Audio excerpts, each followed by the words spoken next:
Party के नेता मनीष सिसोदिया को शराब नीति मामले में सुप्रीम कोर्ट से जमानत मिल गई है। शीर्ष अदालत ने शुक्रवार को मनीष सिसोदिया को दिल्ली शराब नीति मामले में जमानत देने का फैसला सुनाया।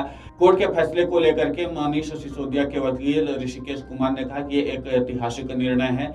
अदालत ने कहा कि इतने दिन तक सिसोदिया को जेल में रखना लोकाचार के खिलाफ है। वकील ने बताया कि सुप्रीम कोर्ट ने कहा कि ईडी ने कहा था कि 6 से 8 महीने में सुनवाई खत्म हो जाएगी, पर ऐसा नहीं दिख रहा है। सिसोदिया की तरफ से इस मामले में देरी भी नहीं हुई है। ऋषिकेश कुमार ने बताया कि अदालत ने जमानत देते हुए शर्त रखी है कि सिसोदिया को अपना पासपोर्ट सरेंडर करना होगा, 10-10 लाख रुपए की सिक्योरिटी जमा करनी होगी, हर सोमवार को जांच अधिकारी को रिपोर्ट करना होगा, सबूतों से छेड़छाड़ या फिर गवाहों को प्रभावित नहीं करना होगा।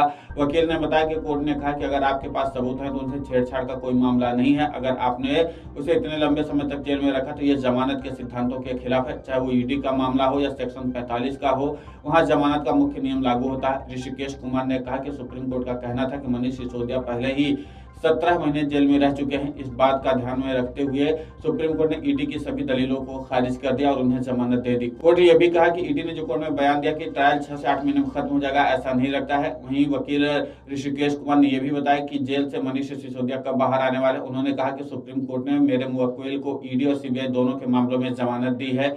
सुप्रीम कोर्ट ने यह भी कहा कि सिसोदिया की ओर से ट्रायल में कोई देरी नहीं हुई है और यह भी कहा है कि ट्रायल कोर्ट और हाई कोर्ट ये सुनिश्चित करें कि जमानत मांगने वाले सभी मामले सुप्रीम कोर्ट तक न पहुंचे।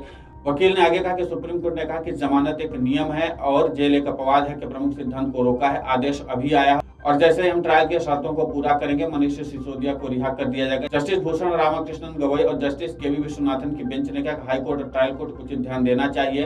अदालतें भूल गई कि सजा के तौर पर जमानत नहीं रोकी जानी चाहिए थी।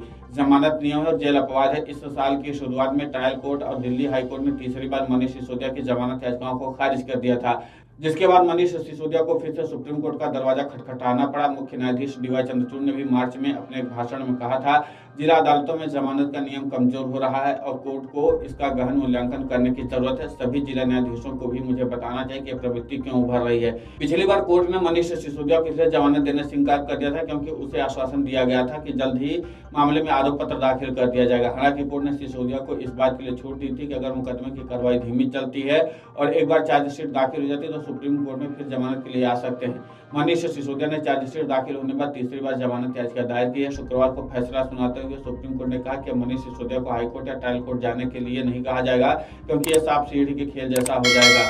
कोर्ट ने कहा कि सिसोदिया को चार्जशीट के बाद फिर से याचिका रिवाइव करने की छूट दी गई थी।